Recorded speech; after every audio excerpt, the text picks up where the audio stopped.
Good morning. Good morning. Good morning.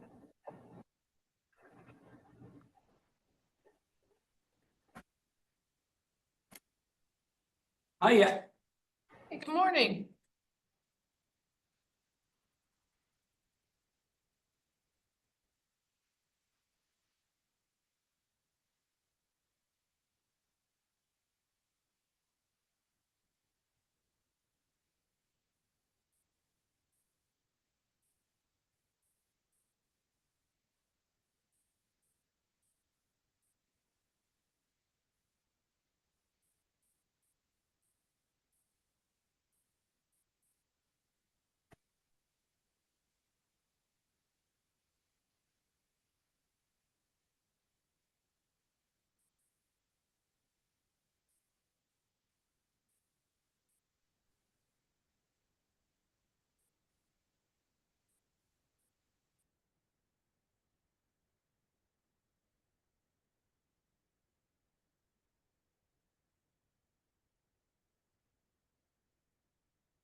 I heard my name.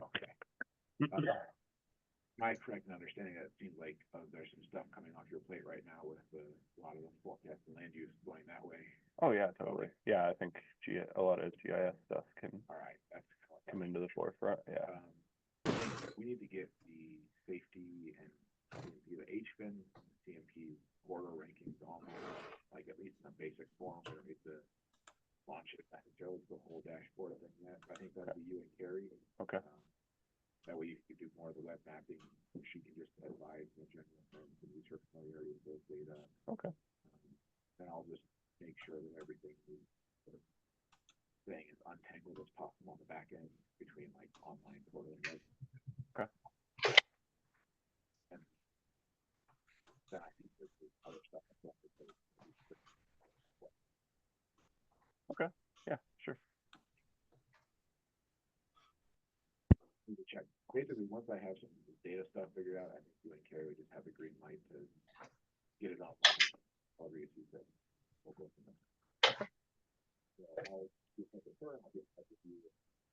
Hopefully that's all. Yeah, sounds good. Sure thing. Will you be able to join the 10:30 call with Natalie and Sean and all them? Yeah. Okay.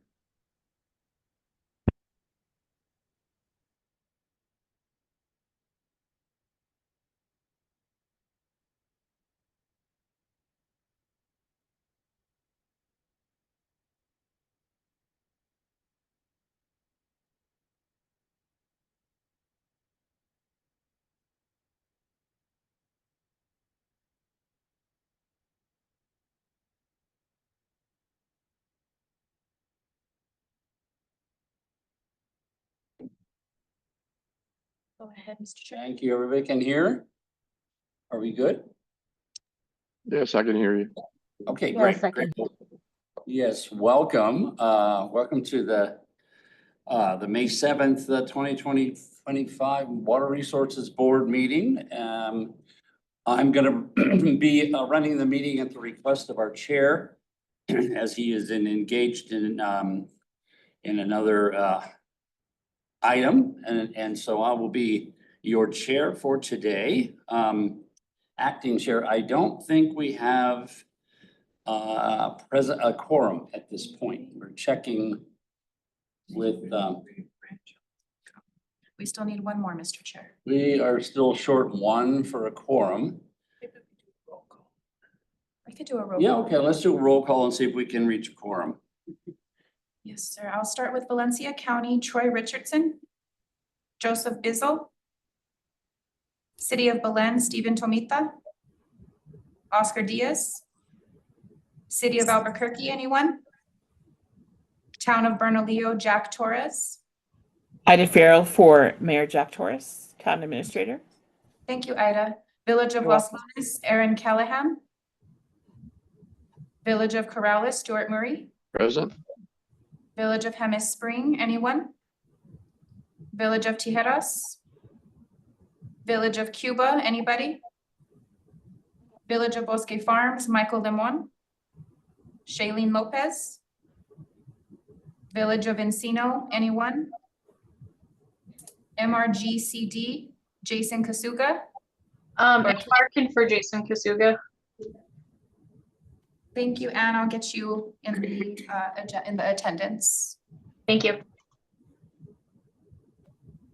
Village of Los Ranchos, anyone? Amafka, Bruce Thompson. I'm here present. Thank you. Bernalillo County, Eric Olivas. Present. Thank you. Corbin Carcered. Anyone else for Bernalillo Yes. County? Urban is also here, yeah. Thank you. Village of San Isidro, anyone? City of Rio Rancho, Jim Chasen. Naomi Herrera is here. Jim Chasen is no longer with the city. Thank you, Naomi. Sandoval County, Catherine Brutch. I'm here. Skafka, Dave Gatterman. Or Bel Marquez. Albuquerque Bernalillo County Water Authority, Mark Kelly. Present. City of Moriarty, anyone? Town of Edgewood, Sterling Donner. Or Jerry Powers. Torrance County, anyone? Town of Estancia, Ronnie Reynolds. Quedad Soil and Water, Steve Glass. Here. Coronado Soil and Water, Lynn Montgomery. Here. EMWT, Bobby Ortiz. Valencia Soil and Water, Johnny Chavez. Central Tri-County Soil and Water Conservation District, Juan Sanchez or Wendy Lossing. Thank you, everyone. Mr. Chair, we do have quorum. Excellent, excellent. We do have quorum. We can move to tab 1, approval of the agenda for today. I will entertain a motion to that effect. I move we approve the agenda. A motion by Lynn Montgomery, a second. I'll second that. This is Councilor Thank you. Murray. Councilor Murray. Technically, we do a roll call, but in the interest of time, I'll just say all in favor, say aye. Aye. Aye. Aye. Okay, any opposed? Say nay. Hearing none, it's unanimous. Moving to tab 2, approval of the action summary from the March 5th meeting. Any questions or additions to the minutes, action summary from March 5th? Hearing none, I'll entertain a motion for approval of that action summary. I move that we approve the action summary. Thank you, Counselor. Second, this is Commissioner Olivas. All right, Eric Olivas, Commissioner. All in favor, say aye. Aye. Aye. Any opposed or abstentions? Hearing none, we have unanimous approval. Did anyone sign up for public comment? Yes, Mr. Vice Chair, Elaine and Councilor Murray have both requested public comment. All right, let's start with Elaine. Hello. Hello, Elaine. Good morning, everyone. Despite the recent and most welcome precipitation, it has been extremely dry this year. Last week's drought monitor showed the majority of the Rio Grande Basin in extraordinary drought and is likely to be 60 to 70% warmer this summer than normal. Last month, MRGCD users were advised that, quote, supply is no longer sufficient to meet full demand in April. Also in April, the Bureau of Reclamation declared it to be a mega drought when discussing the 2025 Rio Grande annual operating plan, showing a drying river at Central this summer. According to the Interstate Stream Commission, New Mexico's cumulative Rio Grande compact status will be 124,000 acre feet for this year. And Article 7 restrictions will continue to be in effect, meaning no storage upstream, basically. Even including this year's spring runoff, Elephant Butte is only 14% full as of this morning. We've been slacking off from earlier efforts. For example, between 2015 and 2020, the state engineer's water use report for Bernalillo County shows that while water use went up 6%, groundwater use went up 44%. In the Middle Rio Grande, groundwater pumping in turn depletes river flows, although such will mostly occur in future decades. These to-be-felt depletions impact all of us, particularly when flows are low. Groundwater pumping can stealth vampirize, it's a new term I just found, surface water flows by reducing the base flow of rivers and streams, which is crucial for maintaining water levels and supporting aquatic life. This occurs as pumping lowers the water table, diminishing the amount of water that naturally discharges from groundwater to surface water bodies. In such ways, then, urban users have an outsized impact compared to their overall use percentage. The water and water rights used to offset the depletions are often junior to water users who are being impacted. Vested rights given to urban users by the OSE starting in 1963 represent groundwater use prior to the Basin Declaration in 1956. The OSE does not require vested rights to be offset. However, given that the Rio Grande was fully, if not over appropriated by 1907, any groundwater impacts to river flows created thereafter would simply add to the over appropriation and most likely be junior to pre-1907s. MRGCD's surface water rights and domestic well withdrawals also add to the accounting imbalance. The MRG is consuming more water than it is entitled to and must reduce its consumptive use by some 26,000 acre feet every year. It's really hard to do, especially in times of mega drought. Such an undertaking must involve everyone. In particular, more effort must be made to reduce pumping, allowing for the aquifer levels to rise and depletions be reduced. Such effort will enable water reuse rather than be forced to use as an offset. Rather than wait for a lawsuit or the state engineer to take action, the MRG should act. As a first step, what if the Water Resources Board were to work on a set of targets to be attained in the Middle Rio Grande? Thank you. Thank you, Elaine. Would you be willing to submit what you read for later study? You bet. Thank you. You can send that to Bianca, please. Councillor Murray. Thank you, Chair. And this probably runs counter to what Ms. Hubbard was talking about, but I'm sure that most of you probably are aware that the siphon north of the village of Corrales has been out of use for several years now. It failed after an 80-some year run. Of course, it was made of wood. And of course, unfortunately, we have reached an impasse, it looks like, with the Sandia Pueblo unable to reach an agreement to allow the siphon to be replaced. This is important to the village of Corrales, but also to the west side farmers as well, because as it is now, we have 2 electric pumps that are trying to meet the demands of our farmers. But as like Lane points out, in drought, the river flows decrease and the pumps are no longer able to work because they cannot pull the water out of the river and into the irrigation ditches. I'm not sure how we proceed from here, but I'm sure the MRGCD would love to have Sandia Pueblo meet some kind of negotiation middle ground, but it seems like that Sandia Pueblo doesn't want to for right now. I'm not sure why, but it's imperative that we get the siphon replaced. And it's beneficial mainly because, one, you're not using electricity to pump this water anymore. It's gravity fed. It'll be good for another 80 or 100 years at least. But we need to have this siphon replaced because we're going to lose our farms and on the west side of the Rio Grande if we don't get this replaced. Just like Elaine said, the mega drought's in place. And if the farmers can't raise their crops, they're going to have to sell their land. And usually that goes to developers, which means more houses, which means more wells. So we don't want to have that groundwater depleted anymore. But anyway, thank you, Mr. Chair. That was just my comment. Thank you, Councillor. That is a long-standing problem. We've heard about that a few times. Not to put you on the spot, Coronado Soil and Water, but do you guys have any connections with Sandia Pueblo that could help this situation? Well, yeah, we could contact them and say help. When the tribal council makes decisions, it's very difficult to go Yeah, in there and I understand, reverse things. but You have to respect their sure. But I will say that soil and water conservation districts are conveners and lubricators, so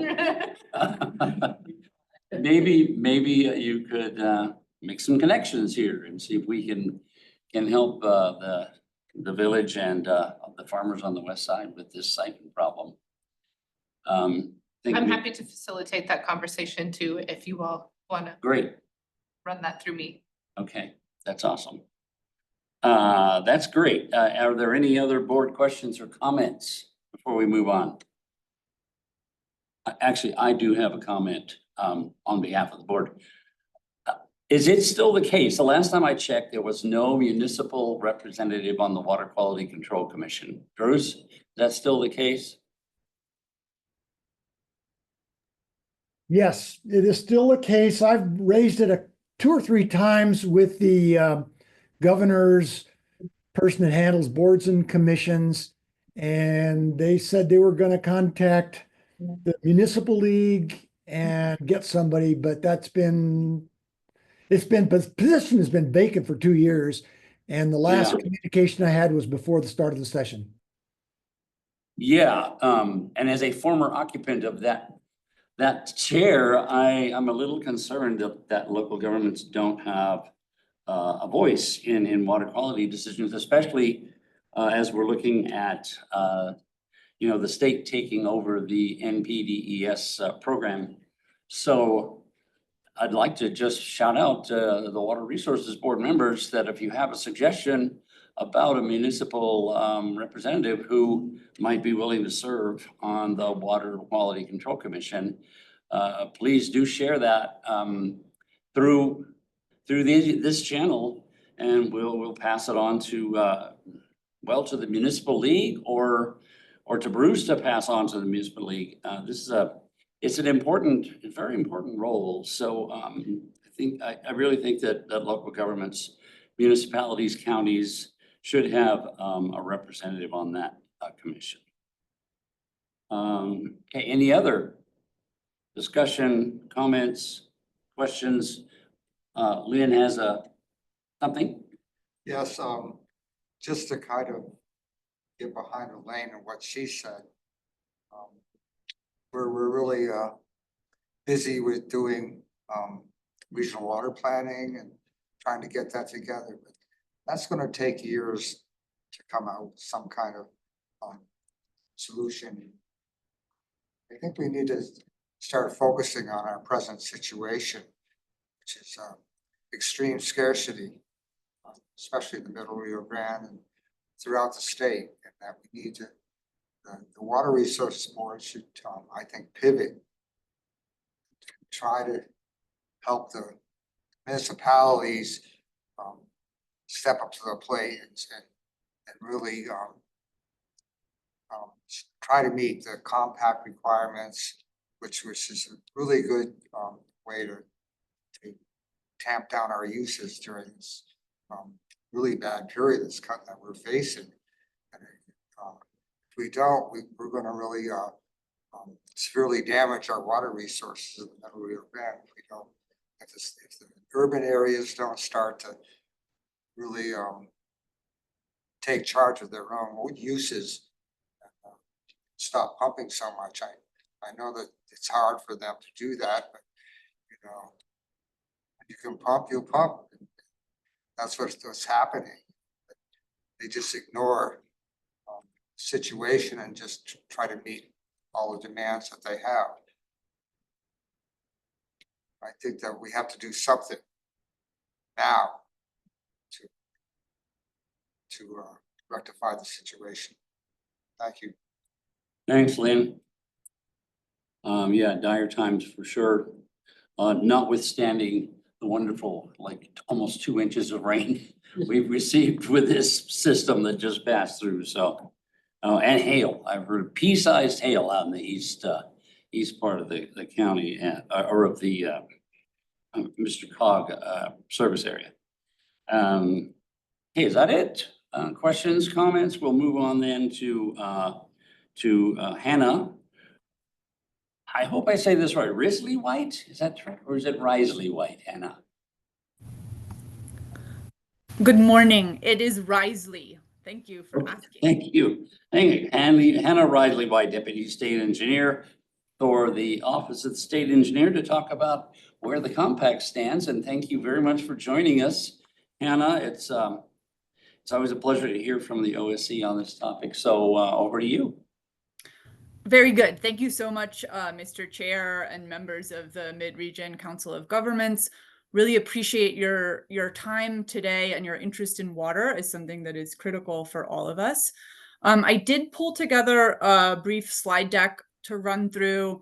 I'm really wanting to be here to answer questions, so I encourage folks to jump in as I'm presenting with any questions as I go through, and I'll try to make sure that I have time for questions at the end as well. So hold on a second here. Hopefully I can share this. All right. Are you seeing my slides? Yes, but not in presentation mode. Oh, I don't know. Let me see if I know how to do that. What about now? We see you. Oh, okay. What about now? Okay, hold on. Bear with me here. I'll figure this out. Okay.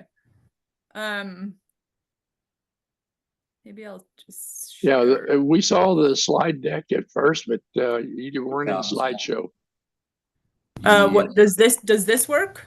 Go to Yeah, slideshow. there you go. There it is. Yep. Okay, and I'm not in presentation mode anymore. It is in presentation mode now. Yeah. But It's like you're seeing the full slide, not right. Right. Okay. It's perfect. It's perfect. Okay, very good. Thank you so much. Okay, so part of what I wanted to talk about at the front end of this presentation has to do with climate, and it will echo what you just heard from Elaine and others in your public comment. And I also, there was just mention of regional water planning. I want to emphasize that we are in the thick of implementing the Water Security Planning Act, which was passed unanimously by the legislature in the 2023 legislative session.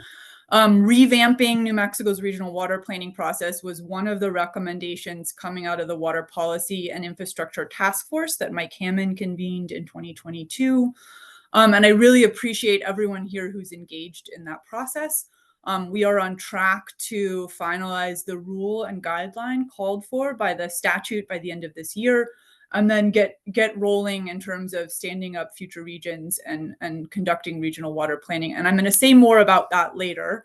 And also, given the conditions in the Middle Valley in particular, there is urgent need for us to act now. And so I'm going to talk a little bit more about what that means.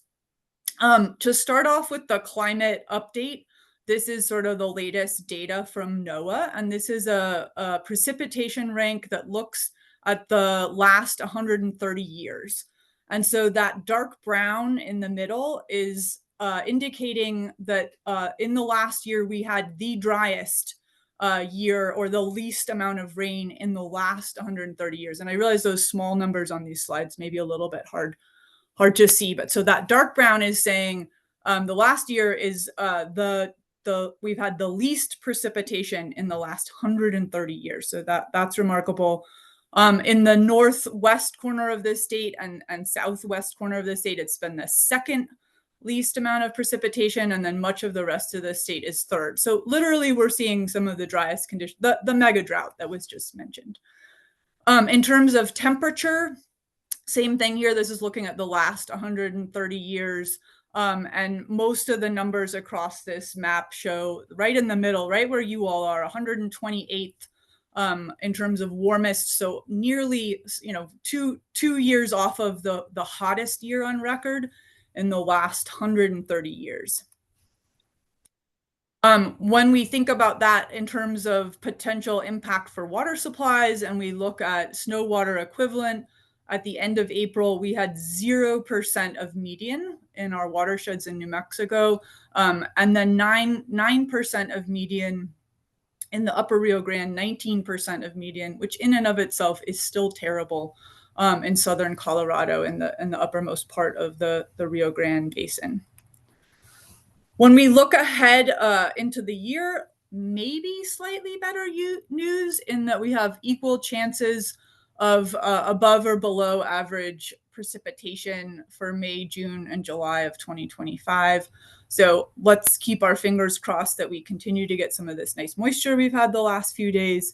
But then this is, of course, then countered with this seasonal outlook for temperature, which clearly we're expecting significantly above temperatures in May, June, and July.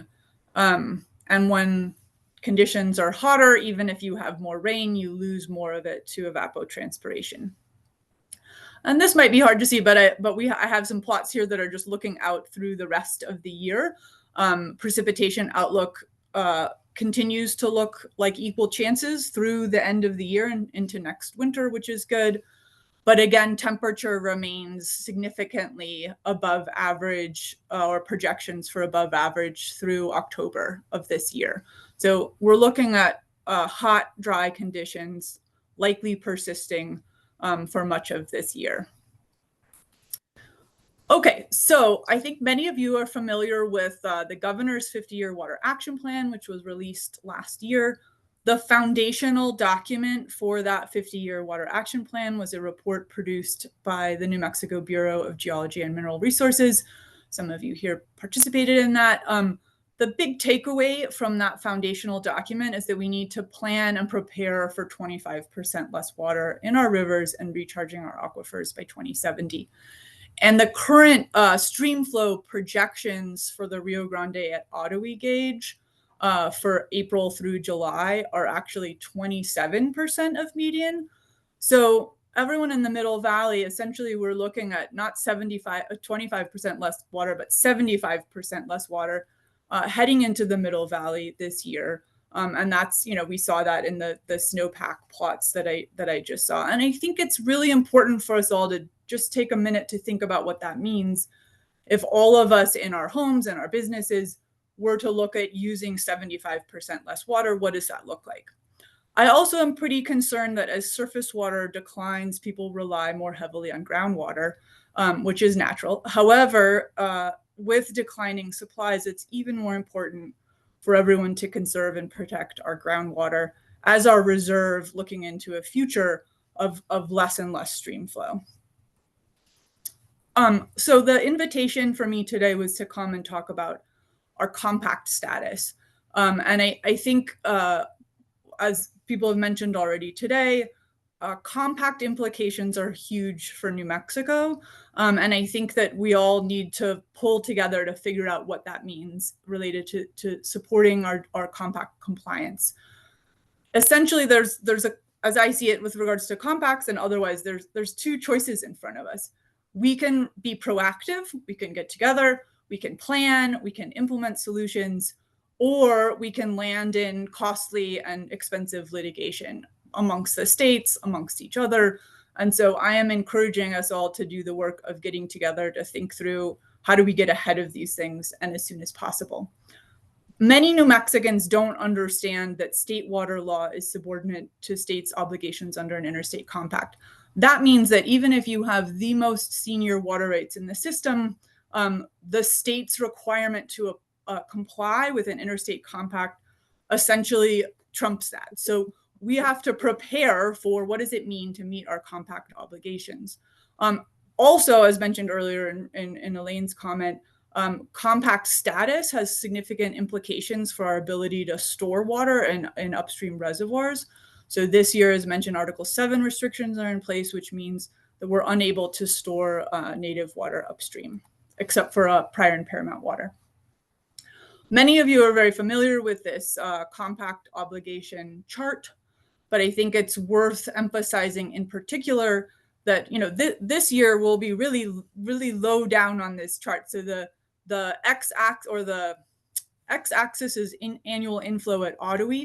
So that's our compact indicator gauge. We look at that gauge that I mentioned earlier with the 27% forecasted median flow this year. And then based on that flow, this chart on the y-axis says how much we need to get to Elephant Butte Reservoir. And I want to emphasize that those deliveries to Elephant Butte Reservoir are then for also downstream users in New Mexico, as well as to Texas. And I'll talk more briefly about Texas v. New Mexico in a minute here. But what's important to note on this chart is you'll see sort of the blue area that's available for depletion in the Middle Rio Grande tops out at about 405,000 acre feet. So, this year we won't even get anywhere near that level, but essentially we have a limitation on what we can deplete in New Mexico in the Middle Valley when there's higher flows. When there's lower flows, we have a lower delivery obligation, and it becomes even more critical for us to efficiently deliver monsoon flows to Elephant Butte Reservoir, and that's certainly what we'll be working to do, amongst other things, this season. This next chart shows the cumulative departures from 1940 through 2024. And I'm sorry, I don't have the updated 2025 version, but our 2025 compact status is 124,000 acre feet of debit.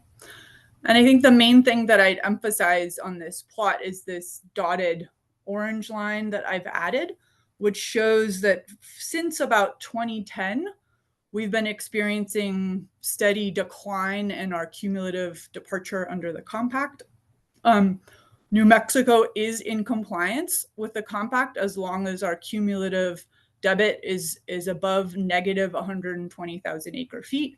But in particular, over the last 5 or so years, 5 to 7 years, we've picked up somewhere between 20 and 30,000 acre feet of debit every year, which is not a good trend.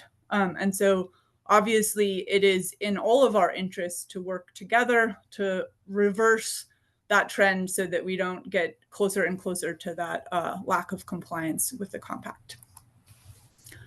This plot just shows annual sort of under and over in terms of our delivery, so not that cumulative, but it emphasizes the same point you'll see since 2010. Largely, we have been under delivering, and again, under delivering in the 20 to 40,000 acre foot range, which is concerning. And as water supplies become increasingly scarce, it becomes more challenging to meet those delivery obligations.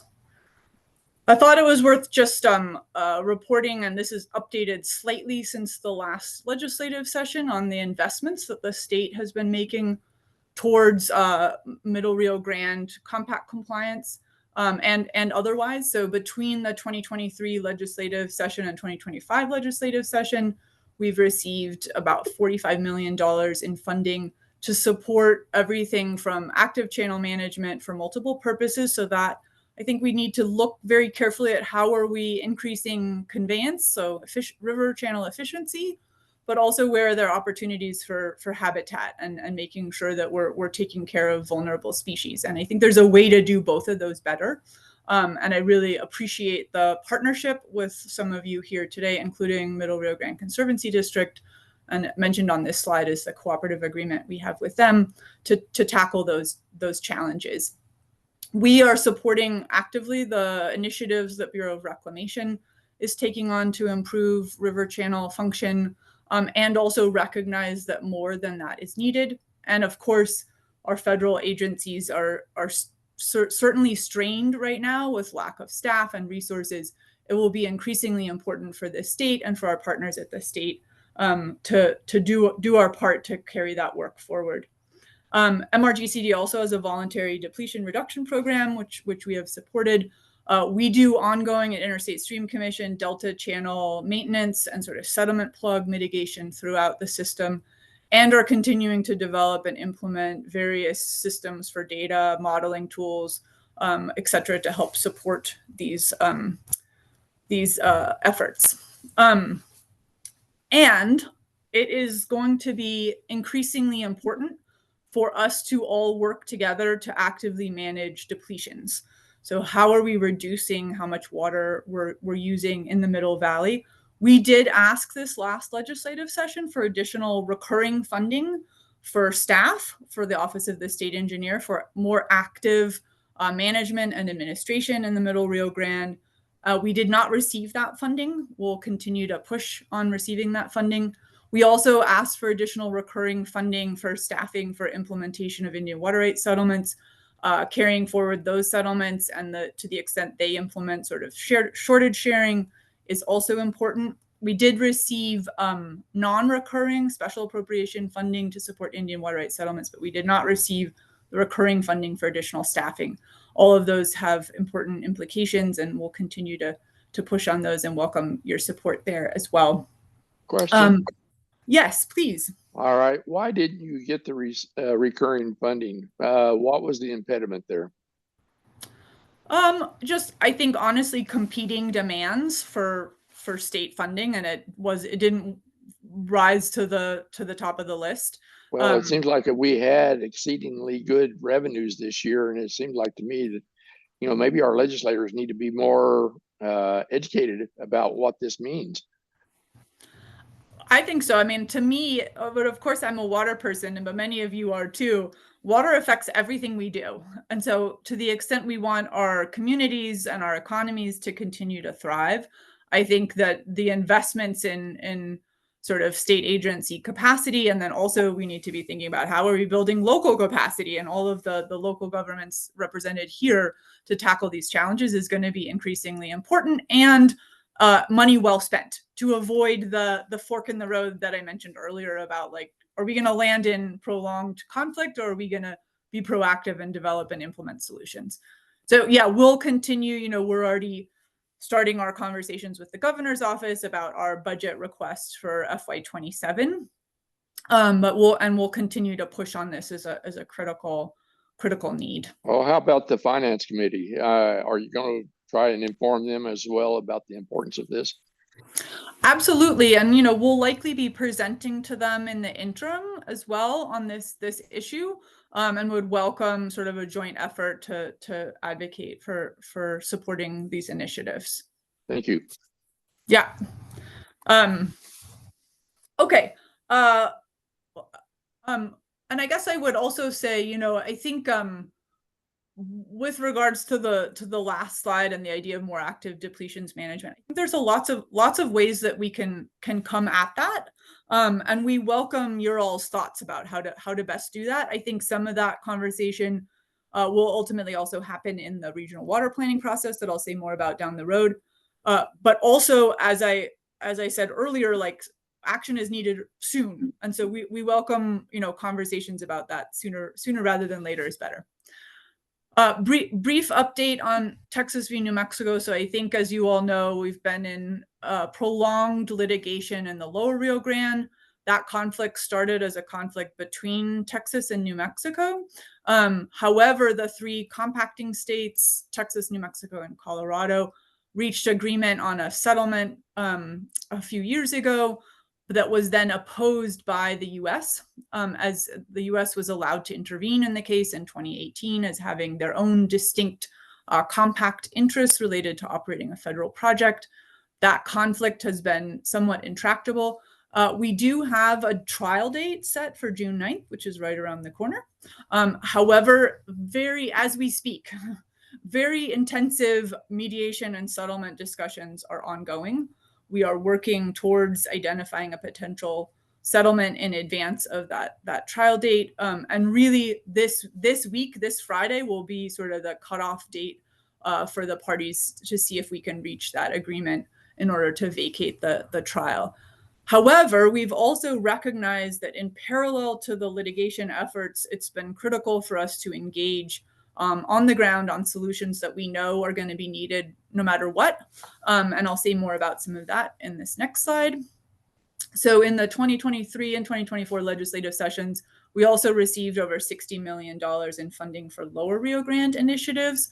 And I should also say we received $65 million in federal funding, and there wasn't a coincidence in those numbers, to support efforts in the Lower Rio Grande. And that funding has been released from the federal freeze. So we're working very in parallel to fighting with the US and US Supreme Court. We're working very closely and productively with our local area office, reclamation area office staff in advancing solutions. In the Lower Rio Grande, we have Interstate Stream Commission as a groundwater conservation program. This year, we have over 6,000 acres enrolled in that program with an estimated reduction in depletions of about 16,000 acre feet. We're also working with local community and stakeholders on development of a purchase program.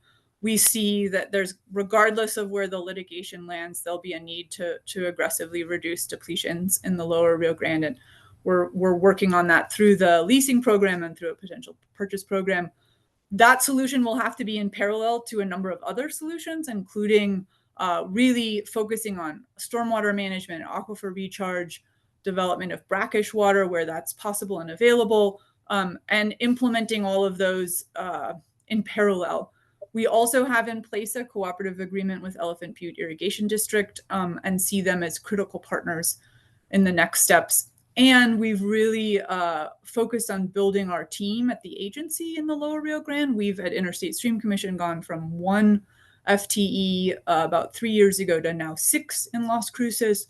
They work very closely, including weekly meetings with the Office of the State Engineer staff, and are actively implementing these solutions in parallel to engaging in the litigation and mediation. And I think the big thing is, you know, we have to manage this whole system holistically. And there's not going to be one single solution. There's going to be many that need to happen in parallel. we need to be planning ahead, as I keep saying, and we need to be developing capacity at all levels, so at the state level and at the local level, to tackle these challenges. We've had really good wins in the last few legislative sessions. I should have updated this slide. We did also get a capital, even though we didn't get the recurring funding for staffing, we did get some non-recurring funding, both as specials and capital, to support various of these efforts this legislative session, and anticipate getting more of that funding looking into next session. I also just briefly wanted to highlight, I think we do in New Mexico, we're uniquely positioned with some of our regulatory framework to tackle these challenges. New Mexico was the first state to manage surface and groundwater conjunctively. We're fortunate in that way. We need to be really thinking about the interrelation between surface and groundwater, and managing it thoughtfully. We also have active water resource management, which allows for the state to administer priority in absence of a completed adjudication, but maybe more importantly, also provides for stakeholders to develop alternative management plans, which I think can result in better outcomes. And we'll be looking to engage everyone in those in our basins that are most stressed. That includes the Middle Rio Grande. And then Strategic Water Reserve, as I think you all know, the state Interstate Stream Commission implements and administers the Strategic Water Reserve, which allows the state itself to hold water rights for compact and species purposes. All of these tools are very valuable to us in tackling the challenges ahead. And then again, to come back to Water Security Planning Act, I see this as an incredible opportunity for us all together to shape the future of regional water planning. This slide highlights some of the key components of that act, including it directs the state to support the planning effort with the best available data, science, and models, and then also really has tried to better link the planning process to implementation. In the 2 previous rounds of planning that we did, one of the things that we heard a lot was that a lot of effort went into plans that then weren't fully implemented. Partially, I think we didn't do a good job of capturing what was implemented. I think a lot actually was implemented, but I also think we need a planning process that more directly ties to ensuring that those plans are funded, and that then there's regular reporting on that. So the act calls on us at Interstate Stream Commission to report annually to the legislature, not only on progress of the planning program itself, but on the priority recommendations from the regions for funding. The act calls on the plans to prioritize projects. The legislators really like that because it's hard for them when they get a list of, I think, the roll up of all of the regional water plans that happened in the 2018 state plan had, like 5,000 projects totaling $4 billion with no prioritization, and they don't really know what to do with that. So how we prioritize is going to be tricky. There's a ton that we're thinking through as we work to implement this act. We've had really productive engagement with many of you here today. There'll be opportunities for public comment and engagement as we head into rulemaking later this year. But I am very optimistic that this new future of regional water planning can support communities in tackling this increasing scarcity. And I guess my big message to everyone here is it's time for us to work together. It's really important to understand all the interests at the table, and figure out what that means about how do we plan and implement solutions, and learn from each other as we go. So I think I will stop sharing. And then I'm happy to answer any questions that you all might have. And thanks again for your time. Mr. Chair, this is Councilor Murray. Yes, go, Councilor. Thank you. Thank you for your presentation. And I would appreciate a copy of your slides because I'd like to pass this on to our village administration as well. But I got a couple questions for you. Yeah. One, there's talk of the brackish water. Has the state done a complete survey of all waters available? No, we haven't. And one of the big things that we've pushed in the last few years is funding the aquifer mapping program at New Mexico Tech. As you all know, another important piece of legislation that passed this legislative session that was emphasized by the governor's 50-year water action plan was the Strategic Water Supply Initiative that provides $40 million for development of brackish water. And I guess what I would say to when people say, well, why are we doing that before understanding what we have? There are certain aquifers that we understand very well, and that may be valuable to the communities near them to develop. We can do that while we in parallel do our aquifer mapping and characterization work. Are both important? Yes. And I think New Mexico Tech ended up with something like $7 million for their aquifer mapping program. Maybe someone here knows the exact number, Bruce or someone, coming out of the legislative session. It is significantly more than their historical budget, but more is going to be needed. I think their estimate was something like $100 million to fully characterize across the state all of our aquifers, brackish and not.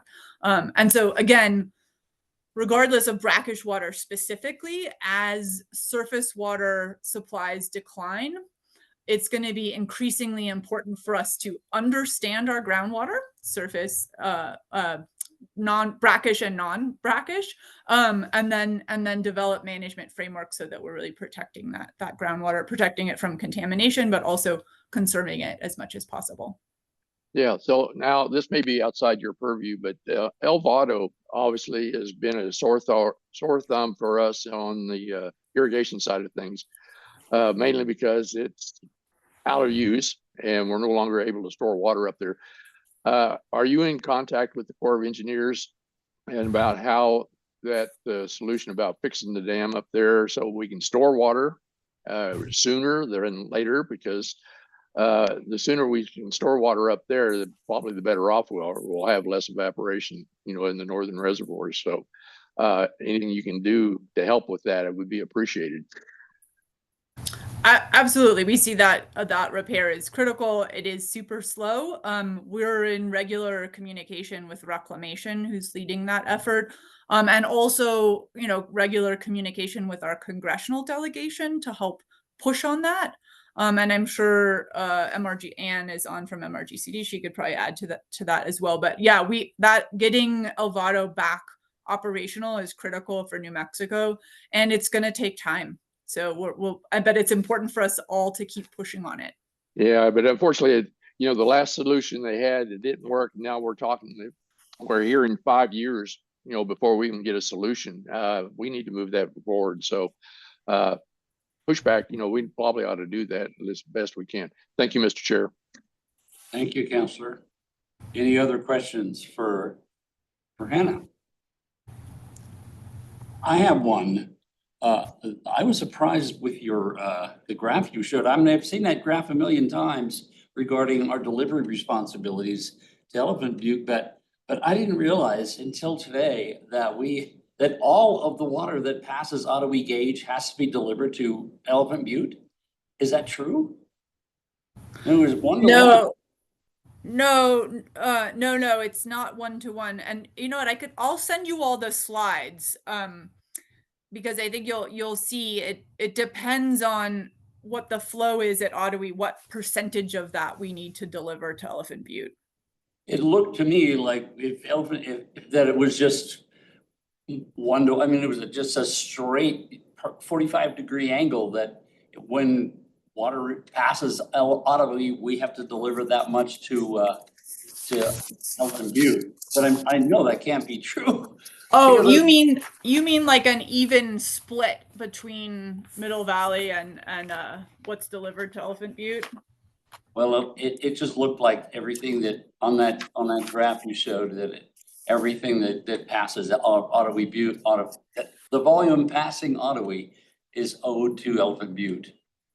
Okay, so up to 500,000 feet of flow at Ottawa, we're able to deplete 43% in the Middle Valley. Okay. So 57% would go to Elephant Butte.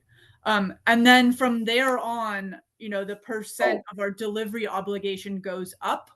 And then ultimately we're capped at that 405,000 acre feet for depletions in the Middle Valley. And actually if you all are interested, I'm happy to send the slides, but we've also been working on, and it may need some additional fine tuning, but just a very simple sort of primer document. It's about 5 pages with some including figures related to the compact, I'd be happy to send that as well. And then, it helps explain it in a little bit more detail. And if you all have questions based on either of those, happy to answer them. And if you have feedback on the primer document to help us, refine it and improve it, certainly we'd welcome that as well. Great. Yeah, I think we'll appreciate seeing that, Hannah. Both of those. Great. All right. Have we got any final questions for Hannah? Would it be appropriate for me to just make a couple comments on the Elvado question? I know this Sure, absolutely, Ann. Thank you, Anne. I knew you'd probably be more up to date than me too, so go for it. I think we definitely agree that it's the sooner that we can get Elvado back in operation, the better. But I would like to just highlight the fact that we can't store any native Rio Grande water there anyways for valley use outside the bubbles because of compact restrictions, and that we have secured some space with a lot of negotiation and coordination with the utility authority to, when we do get back to a place where we can store native Rio Grande water, we have space and Abiquiu to do it. So we have contingency plans, but I do agree that we need to continue to push to get that critical tool back in play. Thank you, Anne. I was remiss in not emphasizing we can't store anyway, but those are really important comments. Great. Mr. Chair, this is Councilor Murray again. I do have one more question. So we're in this drought, this mega drought, and we're not able to supply waters to Texas. Have we ever had any thought about monetizing this and saying, okay, if we fall below and we're unable to deliver this for X number of years, could we just pay Texas X number of dollars, for what we owe? So I can say that largely that suggestion has not been entertained or well received by Texas or by the court. We on the Pecos, we were ordered, I think everyone knows Pecos, Texas sued New Mexico on the Pecos in 1974. We lost in US Supreme Court in that case, and so there's precedent there. The court allowed New Mexico to pay Texas a damages payment, but then ordered New Mexico under that decree to never underdeliver in wet water into the future. So, obviously there was significant discussion when we were at odds with Texas about what the damages payment might be for not future lack of compliance, but historical lack of compliance.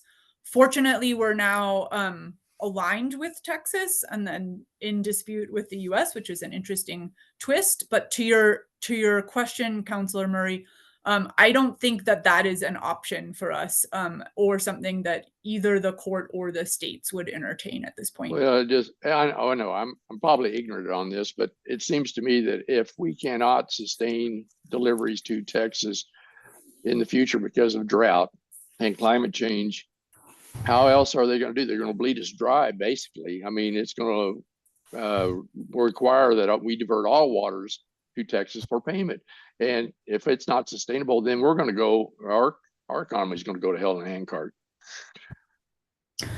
And, I think what's in front of us, and this is true not just in the Rio Grande Basin, but in the Colorado as well, and all throughout the West, as we face increasing scarcity, we're tasked with how do we share in that shortage and develop systems by which, even in the face of uncertainty, we have certainty about, given X hydrology, whatever that might be, X, here's how the water would get allocated between the users. And so those conversations are happening sort of writ large across the West right now. All right. Thank you. Thank you, Mr. Chair. Thank you, Councilor. I see Elaine has raised her hand. I just want to add that the debt is not just to Texas, it's also to the lower Rio part of the state. And so when we say we have to get this water down, if we don't, it not only hurts Texans, but also New Mexicans.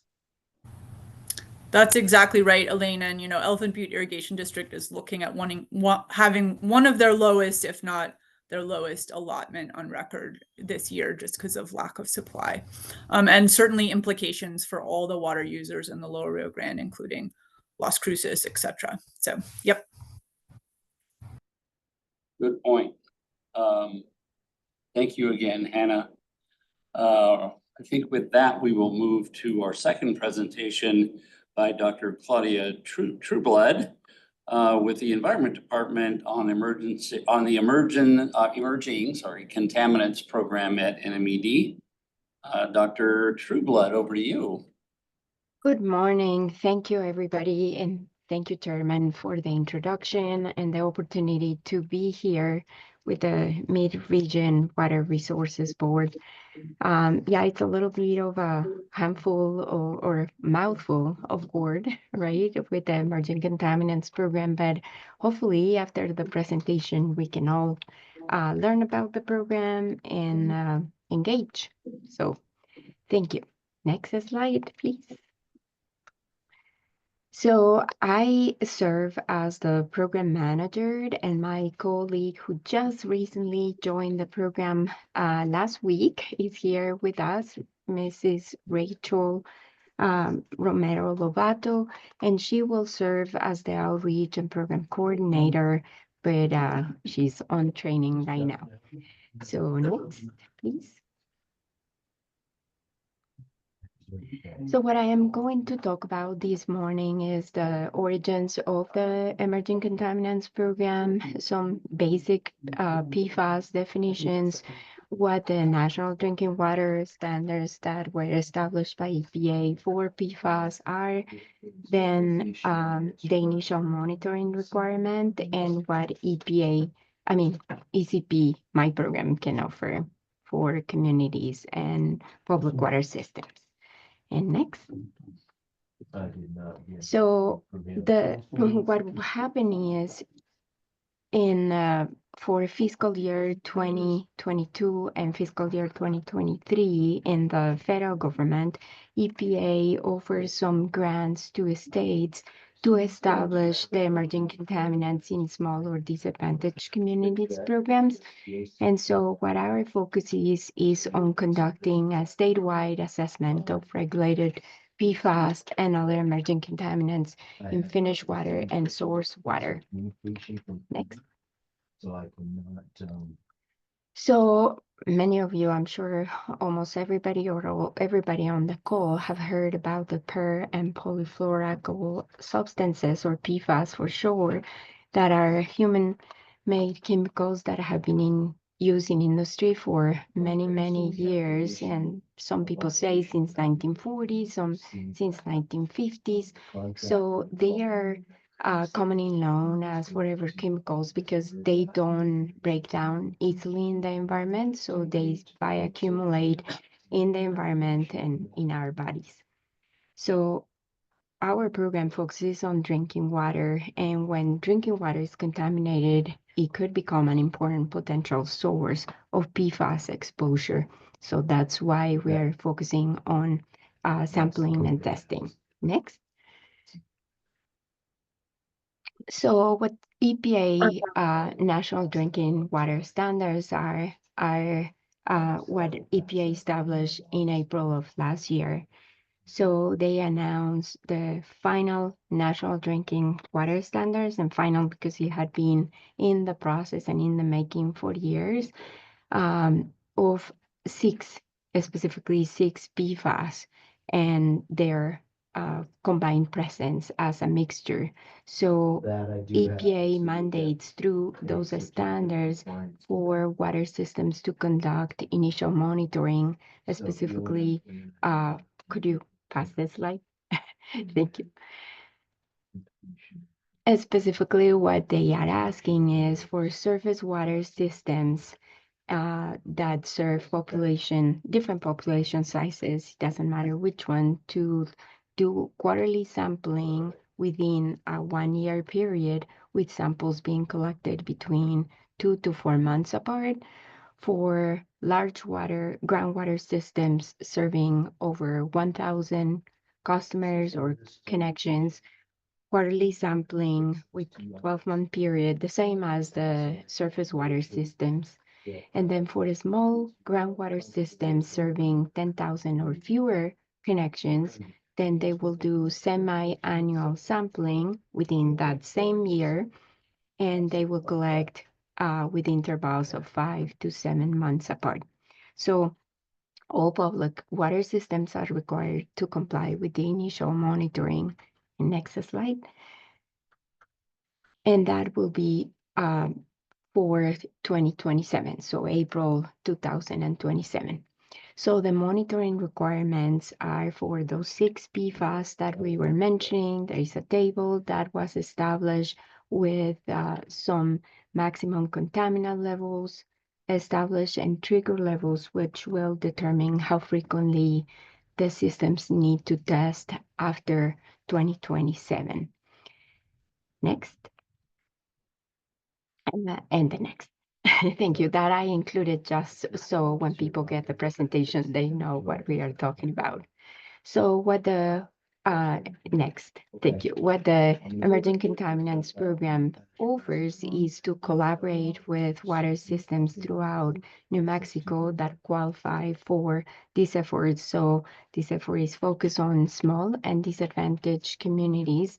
And the definition of disadvantage is very broad. So if you are interested, we can talk about that later, or visit our website but for the definition. But roughly, we estimate that about 650 public water systems in New Mexico qualified for the effort in which we are engaging. So our hope is to collaborate with those water systems to complete that initial monitoring requirement with them.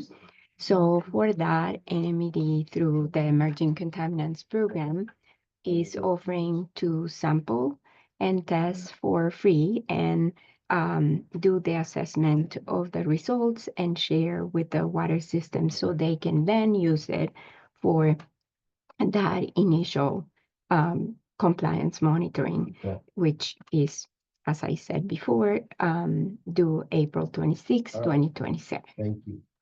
Next. Yes, do that. I'm gonna go. ahead and Next have slide, some please. notes here and send this back to you as an updated report.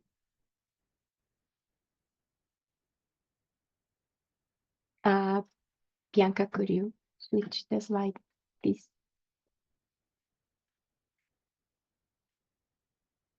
Okay. Thank you. Thank you. So the timeline is during this calendar year, we're promoting and starting some sampling and testing of some systems that have already signed up to be part of the program. We will continue to promote until December of this year. Hopefully, we'll have the majority of the systems on board and collaborating with us. Then we will focus the majority of our time for next year will be for sampling and testing and analyzing the results that we get, and then meeting with those water systems to explain those results so then they can move forward and use them to complete the consumer confidence reports. Then if we see detections in the reports, then we will work with the systems to figure it out what will be the best way for remediation, and that will happen between years 2028 and 2031, giving that if all the funding on which we are counting is still there. Thank you. Next. So I will encourage you and my coworker, Rachel Romero Lobato, put it on the chat. So the links to our webpage, we have an entrance form that is very simple for systems to just let us know if they are interested in being considered for these emerging contaminants sampling and testing effort. And then next. We like to highlight the benefits and the impacts of the collaboration efforts. So one is that we will increase water quality. So we were just hearing for the last hour about the shortage of water, and the little water that we have, we need to take care of it and be able to make it safe for people to use and drink. So the idea is to limit PFAS in drinking water in accordance to the national standards and of course protect the health of everyone. Savings for the system, since the program with funding from the federal government covers the sampling, testing, analysis, and guidance for using that for the compliance monitoring. And then lastly, we'll be able to be in compliance with the initial monitoring that is required by EPA. And next. Thank you. So next is our contact information. So we have the website that Rachel shared if you want to connect with your phone via the QR code, or send us an email asking questions, or you can ask questions now. Thank you. Thank you, Claudia and Dr. Trueblood. Right, now I'm gonna go back and present. Are there questions Stuff right now. I'm gonna go for back and Claudia? see for at least. Or can feedback? I know you focused on a drinking water supply, Claudia, but are you at all familiar with MCLs for wastewater that EPA might be looking at for PFAS? Yes, we are familiar, but that's not implemented yet. So NMED is not regulating that right now. So that's part of the effort of what my other team of coworkers is engaging, which is under the Hazardous Waste Bureau. Yeah, I think that's gonna have some implication for the upcoming NMPDES, whatever we're gonna call it, right? Totally. Yeah. Yeah. and, So upcoming. Yeah, upcoming, exactly. Yeah, I appreciate your presentation. It's like PFAS is taking the place of PCBs of the past, right? PCBs were the big bugaboo, and now it's PFAS. And they're Exactly. extremely toxic. And what we do to ourselves, we humans, I'm telling you.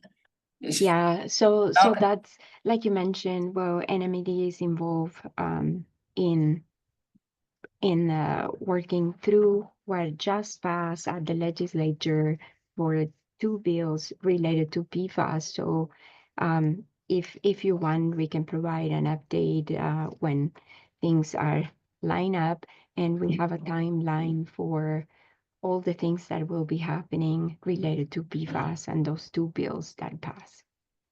That's great. We'll certainly ask you back when that starts rolling out and see how this is implemented. Small water systems. There's to me, there's a little bit of a concern in reaching out and connecting with some of the very small water systems. And I recently heard an estimate that the majority of water systems in New Mexico are small water systems and maybe don't have the wherewithal, even after the free testing, to do anything about PFAS, if it's detected. So I didn't see anything in your presentation about state or federal assistance to those small water systems. Say, less than 10,000, even as small as 1,000 people or 1,000 households. So thank you for that comment and question. There are a few sources of funding, and one that is currently available is the State Revolving Fund Emerging Contaminants. So that's under the Drinking Water Bureau, and we collaborate with our colleagues regarding that. So what systems need to have is those results for the monitoring of PFAS. So we are helping with that, and then figuring out what kind of remediation avenues are there. The other source, and I will include it in the future in the presentation, is the New Mexico Finance Authority. We have a meeting with them at the end of the month to see how we can collaborate with them to be able to maybe merge some of the funds depending on the kind of public water system that needs it. And then the third funding source will be hopefully this program, the Emerging Contaminants Program. But we apply for the funding, EPA is looking at it. But as you have heard, there are some proposals for slashing some of the funds from the federal government, especially through the bipartisan infrastructure law that supports this program. So we cannot promise anything just yet, but promising what we have and could support with for now, and then hopefully commit funds for the future to support the systems with remediation. Yeah, thank you for that. That's going to be a real challenge for those very small systems. And I know there are plenty of them, even within the MRCOG, service area. There must be dozens. Yes. Yeah. Great. Yeah, we're working with one right now in Canyon, and I think they have 147 households. 147. Very, very small. And I think while those programs are wonderful, both the drinking water revolving fund and the NMFA money, those are largely loans.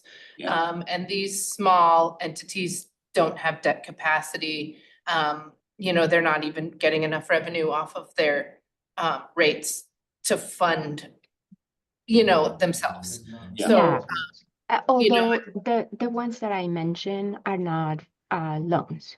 They are grants.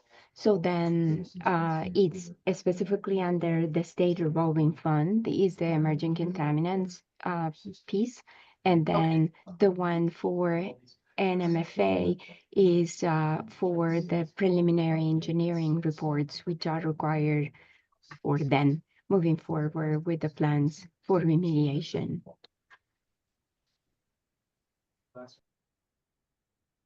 Right, thank you. Well, it's going to be a challenge.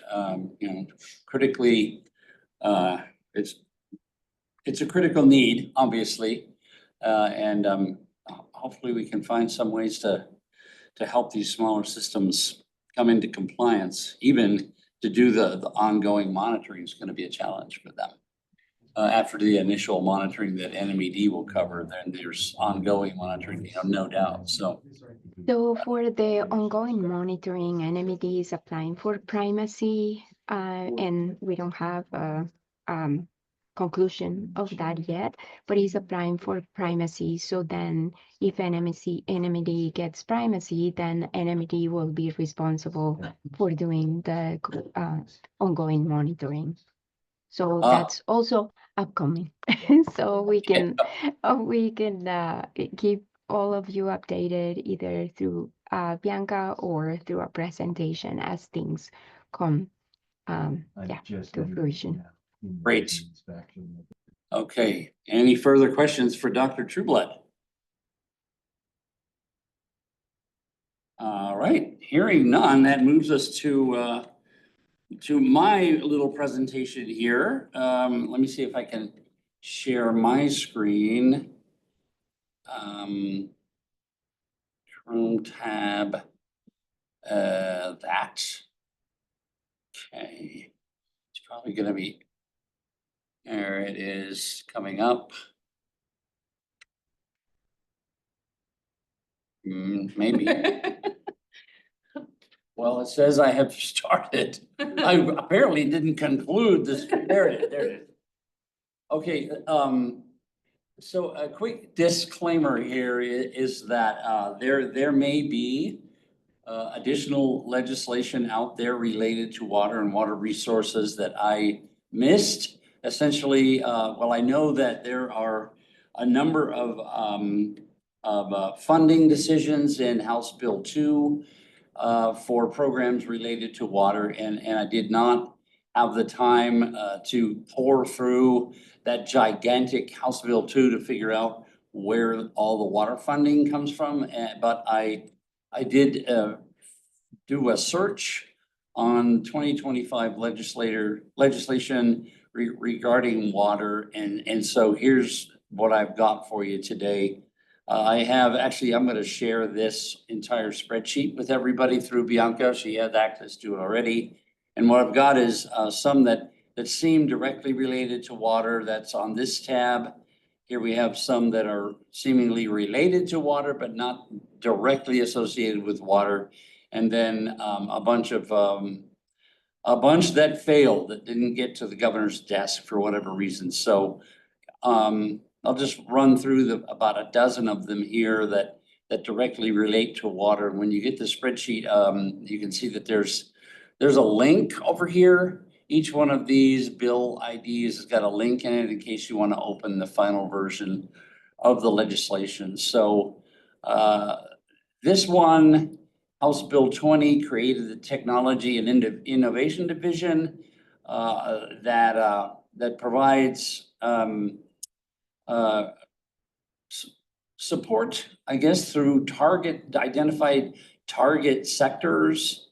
It actually has some funding and match. So, and one of those target sectors is clean energy and water. So this could be useful for developing technology related to water. House Bill 137 is the Strategic Water Supply Act that Hannah referred to. And this one enacts the Strategic Water Supply Act and authorizes the environment of NMED and OSE to enter into contracts and awards for developing water resources to reduce our reliance on our standard drinking water supply. And the grants, it turns out, the contracts do not have this limitation, but the grants are limited to a public entity or federally recognized tribe that is going to look at advancing the exploration, production, and treatment of brackish water. So the grants only apply to brackish water sources. Senate Bill 37 is related to this one. It actually, we'll see it in a minute. It provided funding for the Strategic Water Supply Initiative. Let's see, House Bill 206, New Mexico Finance Authority Water Project Fund. The Finance Authority can make loans and grants from the, let's get this a little bigger so I didn't cut that off there. There we go. See what we're, the ones above, there we are. Oh yeah, it's very long. I thought I had corrected all that. There we go. So finance, okay, well, there's one of the sponsors. Okay, the Finance Authority can make loans and grants from the Water Project Fund to certain water projects, and the importance here is that there are a whole bunch, or quite a few, maybe 4 or 5 of these loans and grants that were given to organizations within the MRCOG service area. So those are listed there. City of Albuquerque, Bernalillo County Water Utility Authority got some, East Town of Estancia got some, et cetera, et cetera. So I'll let you look through those on your own when you get this. House Bill 240, drinking water system grants and loans. So this is the New Mexico Finance Authority can provide funding through the state revolving fund, both the Clean Water State Revolving Fund and the Drinking Water Revolving Fund. And you can see here that some relevant excerpts that the drinking, it's basically authorizing the Drinking Water State Revolving Loan Fund, as well as providing the ability for funds to be moved back and forth between the clean water and drinking water grants and loan system, grants and loans program.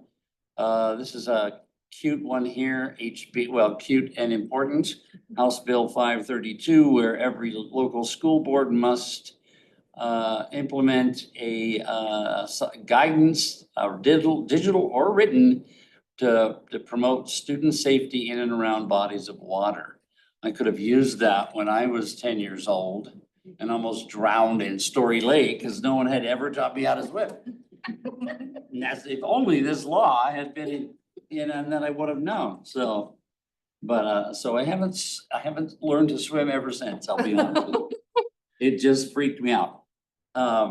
Fortunately, my father rescued me in 5 feet of water before I drowned.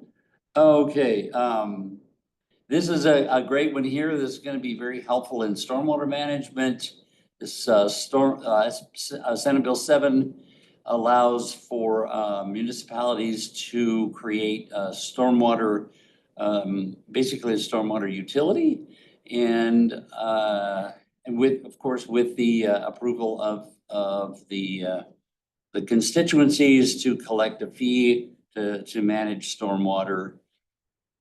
This was championed actually by the Arid Low Impact Development Coalition here in Bernalillo County, Middle Rio Grande, MRCOG, and it was very successful in that we now have authorization to create stormwater utilities. The municipality can create a stormwater service and bill for it. So it's great. Stormwater is one of those issues that Hannah mentioned about us need to address in terms of future water supply. This is a huge one here. We've waited decades for this one to happen. Senate Bill 21 basically authorizes the New Mexico Environment Department to take primacy for the NPDES program here in New Mexico and charges the Water Quality Control Commission with developing rules for the management of permits under that program and enforcement. So, yeah, I remember, as I mentioned, I previously occupied the municipal representative position on the WQCC, and even back then, and that was a while back, I'll tell you, that was at least 20 years ago. Even then, we were thinking about this.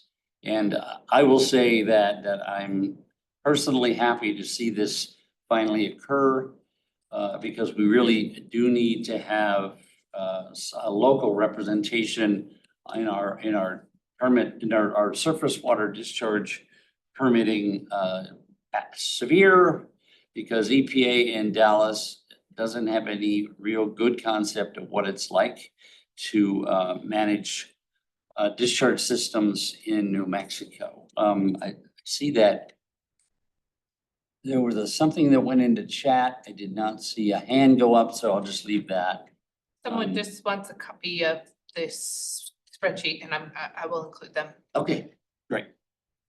Actually, Bruce, you are not representing WQCC, but you're the chair. Is there anything you'd like to, did I miss anything here with this description? Probably did. No, your description is fine. The concern is this permit system is going to require something on the order of 50 new employees to the Environment Department and a budget of $8 to $10 million a year. And there's a lot of concern about how that's going to be paid for. Yeah, for sure. And this does not provide funding. It just provides authorization, right? Correct. Yeah. Mr. Chair, this is Councilor Murray. Yeah.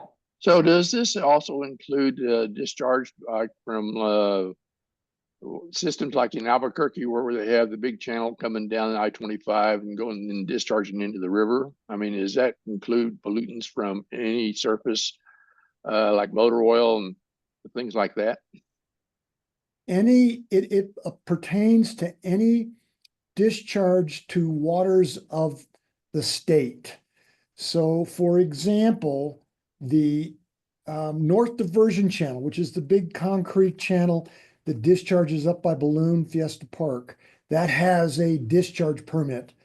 Some of the SCAFCA systems have discharge permits. So yes, it will apply to any discharge to waters of the state. It will not apply to runoff from a service station or something like that. That will be under the jurisdiction of the Stormwater Management Agency, the city or the municipality, the county. All right, thank you. Senate Bill 22 was another one.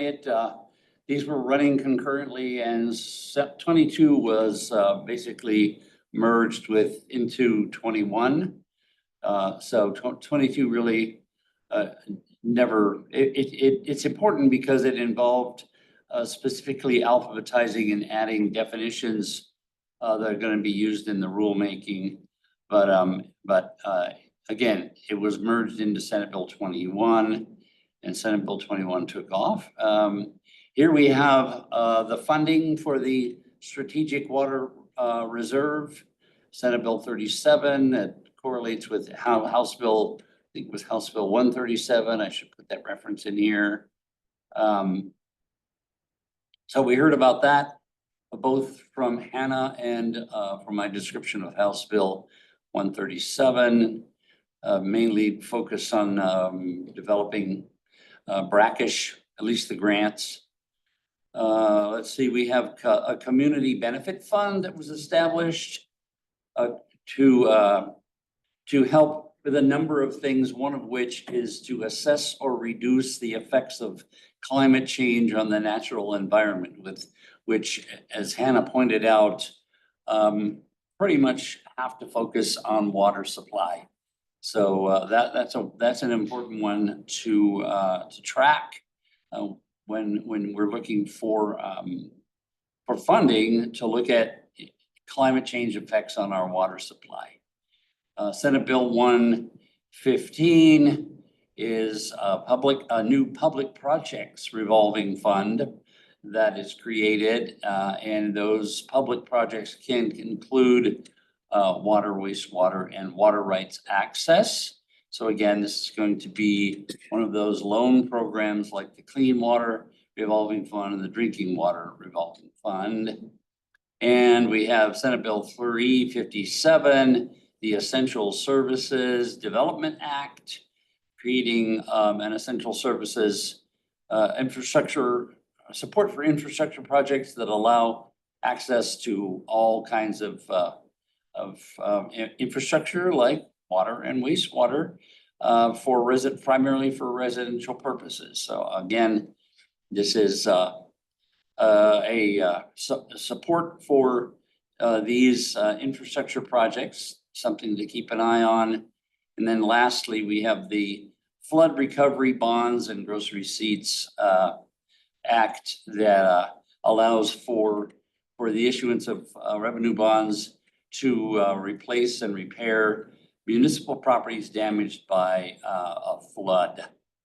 So again, there are a bunch that were related. I'm not going to spend time going through the ones that are vaguely related to water, although some of them may be of importance. And since you will have access to my little spreadsheet here, I'm hoping that you will look at those and find any that might be of value. So if I missed any, please let me know, and I'll try to add them into this spreadsheet. Are there any comments or questions about these bills? Again, House Bill 2, the gigantic funding bill that happens every year, certainly contains a lot of references to water projects like one we heard about from Hannah. But I did not, as I said, spend hours and hours pouring through that 1,000-page document to try to find every reference to water. So again, that's what I've got for you in terms of water-related legislation. There was quite a bit of it, turns out, and I will be more than willing to learn about others that I may have missed. All right. Okay. Any questions? I don't see hands up. I don't see hands up. The real hands up. So. Or virtual hands, either one. So Bruce, thank you for your assistance in describing that new pollution discharge elimination system.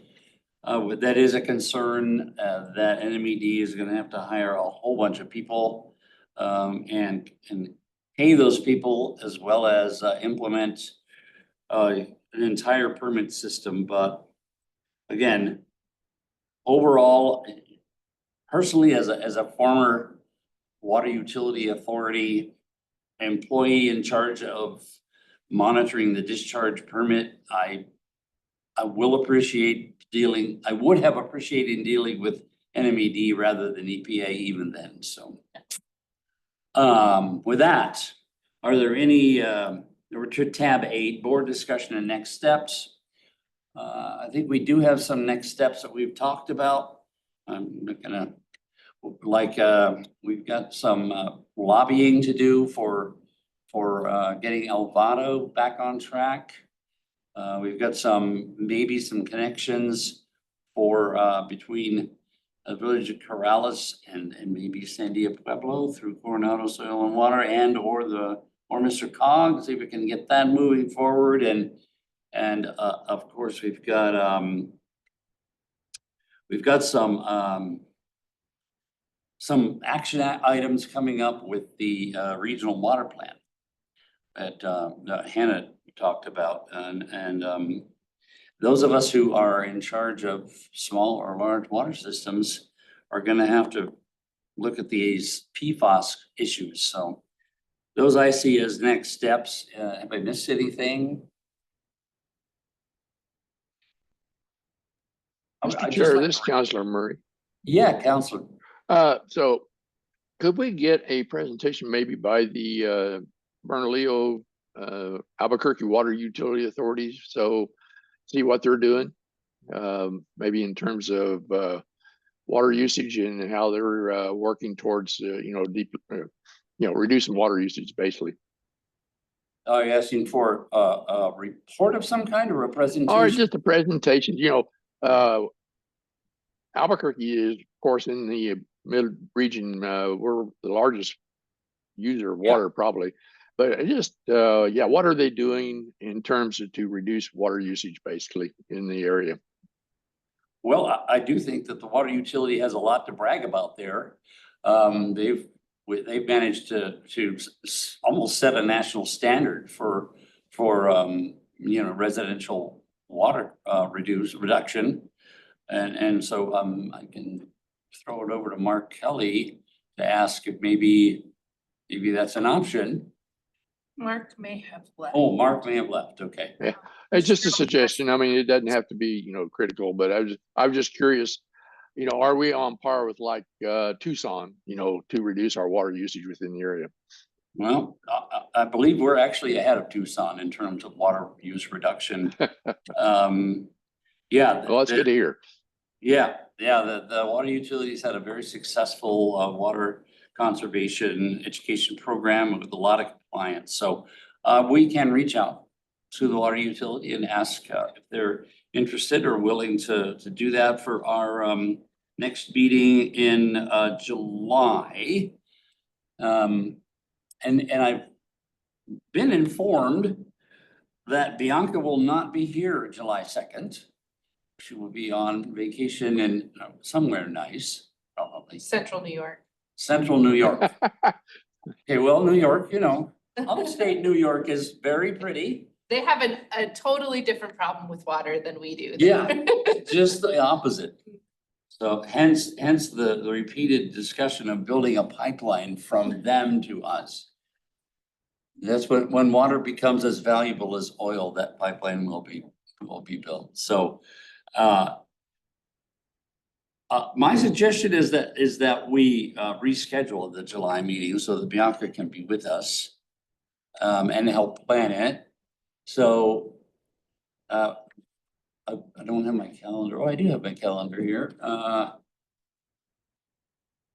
I think with that far in the future, we could actually just schedule it for, whatever, July 9th, July 16th, whatever.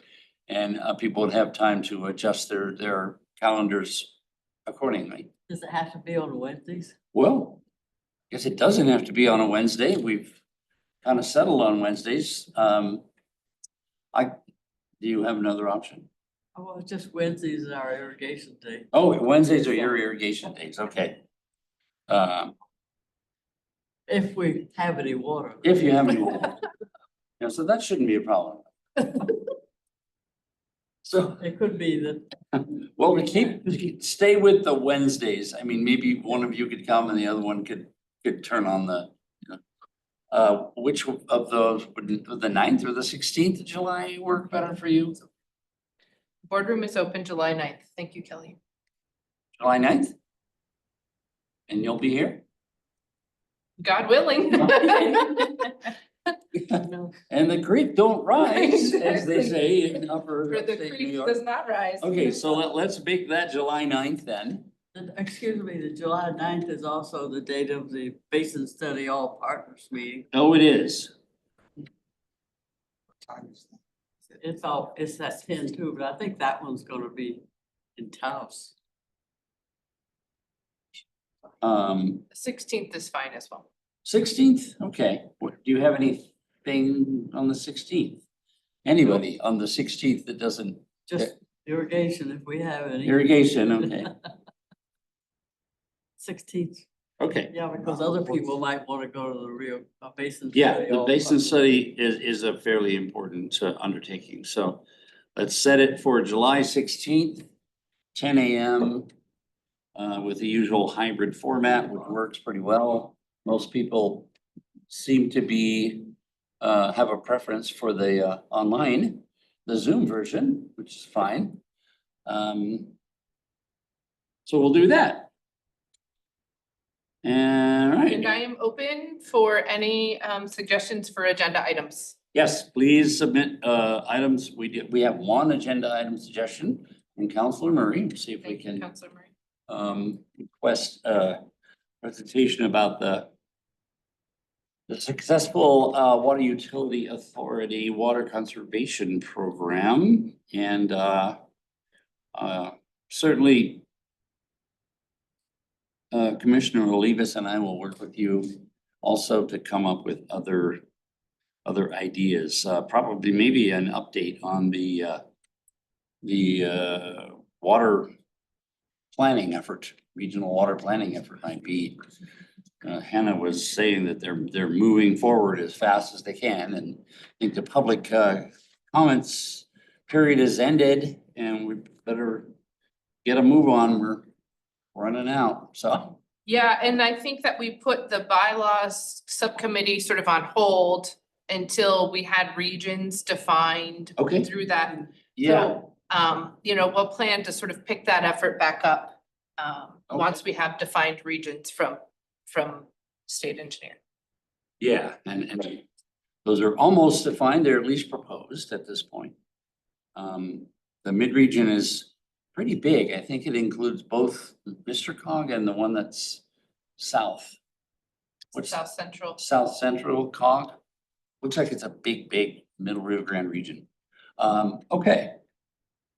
Well, if there is nothing else, we can end a little bit early, give you back 20 minutes of your morning.